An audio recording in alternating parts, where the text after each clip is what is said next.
ever feel like you're bombarded by information? I mean, constantly just overwhelmed by it all? Absolutely. It's like drinking from a fire hose, right? Yeah, exactly. Yes. And today, we are diving into this idea of a news diet. It's Oh, yeah. something that came up on Markus Spenger's Bleibeanders podcast, and I thought it was really interesting. It's a great analogy. Yeah. Thinking about it like what you're consuming. Like you would. You are not here to survive. You're here to live on purpose. My name is Markus Spenger and I'm a high performance coach. And within this show, we're going to reflect on purpose, on clarity, on focus in your life. So enjoy this episode reflecting my content from the Bleibeanders podcast from Austria. And if you really like the show, well, hit the subscribe button and leave also a comment there, and talk to you soon. And now let's have fun with the rest of the show. Your food. Right. It's not about deprivation. It's not about ignoring the world around you, but just being really intentional about what you're taking in. Exactly. And I think especially for our listeners, the people who are really driven, high performers, entrepreneurs, leaders, this is a huge topic because totally. being able to focus and cut through the noise is so essential for what they do. Yeah, so let's kind of jump into Spenger's take on this. Mm-hmm. Why does he practice a news diet? What's his perspective?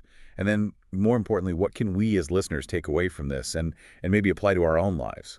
So one of the core ideas that Spenger starts with is this idea that you cannot not communicate. This is something that he actually talked about in an earlier episode of his podcast. Okay. But it's this fundamental idea that we are always receiving information, whether we're conscious of it or not, Right. just by existing in the world. This is not just about the articles you're reading or the podcasts you're listening to, but it's also Everything. the billboards you're seeing. Yeah. The conversations you overhear. The energy of the people around you, everything. It's all coming in. Yeah. And it's interesting because it leads to this concept of priming, which Spenger actually uses a really cool example from the movie Focus with Will Smith. Oh, yeah? Where they're kind of planting these subtle cues, Shit, that movie. a number, a Yeah. color, and it ends up influencing the decision that someone makes later on. Yeah. If you search for like Focus Will Smith priming on YouTube, you can find a bunch of clips of this. Okay. But it's a really powerful example of how these seemingly insignificant things can actually have a huge impact on our subconscious. So how does that translate into the news that we're taking in and the advertising that's all around us? Well, think about it. You're watching the news, you're being presented with potential problems or anxieties. Right. Often, right. Often. That's kind of the nature of the news cycle. And then almost immediately afterwards, you're seeing ads that are offering solutions to those very anxieties. Right. So Spender gives the example of, you see a forecast for severe weather, and then right after that, it's a commercial for an insurance company. Wow. And it's like our subconscious is being prepped, for this feeling of risk or danger. Right. And then boom, here's the solution. So it's almost like our brains are being steered in a certain direction without us even realizing it. Exactly. And it brings us to this, sometimes uncomfortable truth of, only bad news is good news. Yeah. Which is a pretty cynical way to look at it. But there's actually a reason for that, Yeah. from an evolutionary perspective. Well, yeah, our brains are wired to notice threats. Right. It's how we've survived. Exactly. It's all about survival. Our reptilian brain Yes. that Spender talks about is constantly scanning for danger. So when we are always consuming this negative news, it's like we are constantly in this state of alert. Like fight or flight almost. Yeah, exactly. And, that's great if there's an actual lion chasing us. But if it's happening all the time just from, reading the news on our phone or whatever, Yeah. it can really wear us down and impact our well-being. Our stress levels. Our ability to think clearly, too, right? I mean, Yeah. you can't make rational decisions when you're in that constant state of like panic or alert. Exactly. And this is a key point, especially for, for the people listening, leaders, entrepreneurs. If you're always in that state of, heightened anxiety from the news, it's going to be really difficult to make good strategic decisions. For sure. Now, Spenger also talks about another really interesting aspect of this, which is that, social need to stay informed. Yes. He talks about the Stammhirn, which I think is a really cool concept. This idea of belonging to the tribe, being able to participate in conversations. The need to be in the know. Exactly. And so if you're actively limiting your news intake, Yeah. it can feel like you're kind of stepping outside of that. Yeah, you don't want to be the one at the water cooler who has no idea what everyone's talking about. Exactly. So it can feel like you're missing out. And Spenger says it takes a lot of character to kind of resist that. It does. It takes some inner strength to say, you know what? I'm going to step back from this constant need to be informed. Because it's so ingrained in our culture, right? And it's interesting because, fear can be generated through news, right? We see this all the time. It's, anxieties about what might happen, potential crises. Yeah. And for our listeners, it raises the question, is this constant state of alert really serving you?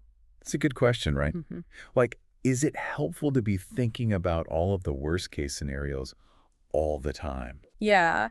And Spenger shares this interesting personal story where he mentions finding out about the passing of a significant public figure. I think it was Pierce Steinbrück, months after it happened. Really? Yeah. Whoa. And it's like, okay, this was a major news event. Right. But it still reached him eventually, Right. It just came through his network, through conversations. And I think that's a really important point. Like the really important things in life, they're going to find their way to you. Exactly. So you don't need to be plugged into this 24/7 fire hose of information to be aware of what truly matters. So then how do we, knowing that the information is always going to be there, Mm-hmm. how do we then approach this news doc, how we actually do it?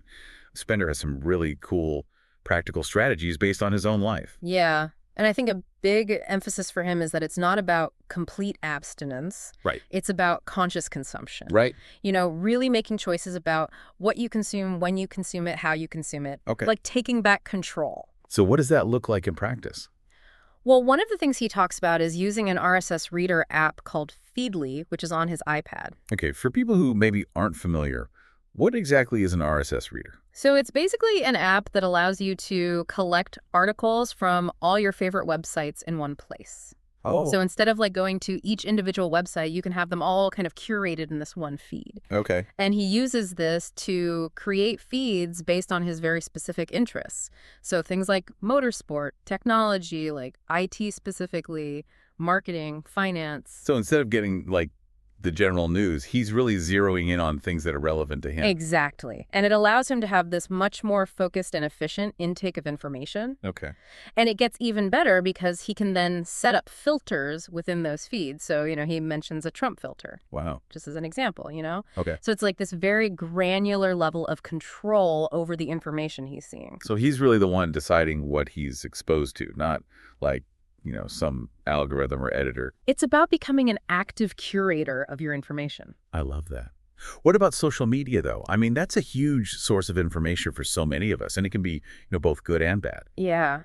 And Spenger acknowledges that. He talks about it as a double-edged sword. It's a great way to connect, to share information, but it can also be this huge source of noise and negativity. And distraction. Yes. And his advice is to really be mindful about who you're following. Okay. And what you're engaging with. He even shares this funny story about a friend who was feeling kind of negatively impacted by his posts. Oh, no. And the solution was like, okay, well, I guess I'm unfollowing you or maybe even blocking you. Wow. So it's really about taking control of that space. Who do you want in your digital living room, right? That's a good point. Mm. Okay, last thing I want to touch on is that time that we often waste kind of passively consuming news, Mm-hmm. listening to the radio during your commute. Spenger has some interesting thoughts on that, too. Yeah, he talks about intentionally replacing that with something more enriching, Okay. like listening to podcasts. And hey, you're already doing that. Exactly. Our listener right now is proving his point. That's true. But he also recommends audiobooks, like Audible and other forms of engaging audio content. So it's really about how are you using that time, those in-between moments, instead of just letting them be filled with, potentially stressful news.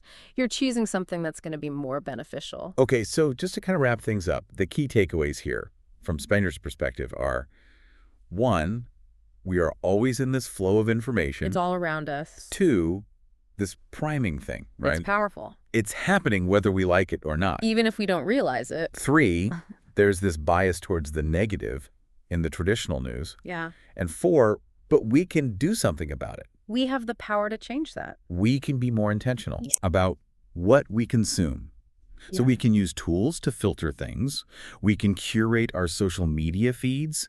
We can choose enriching alternatives to just the constant news. Exactly. And especially for you, our listener, the person who's striving for clarity, for focus, for balance in their life, we encourage you to just think about this. How are you consuming information? And maybe experiment with just one of these strategies. Right. Maybe try out an RSS reader app, or take a look at who you're following on social media. Yeah. Or listen to an audiobook on your next commute instead of the news. Just experiment and see what happens. Exactly.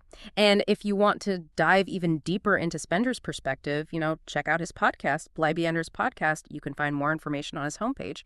Might even be able to connect with him directly. Awesome. So final thought for our listeners. In a world that is so full of information, being able to filter that, to focus intentionally, to really be deliberate about what you consume is not just a nice thing to do. Right. It's becoming essential. I love that. A superpower.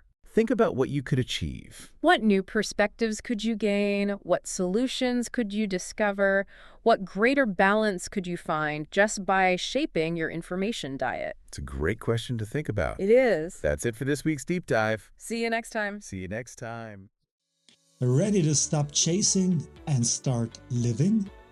Book your free clarity call at markusspenger.com or download your free clarity report to gain focus, build inner strengths, and live with direction and purpose. Because, life is too short to just function. It's time to lead from within. Be bold, be clear, be you.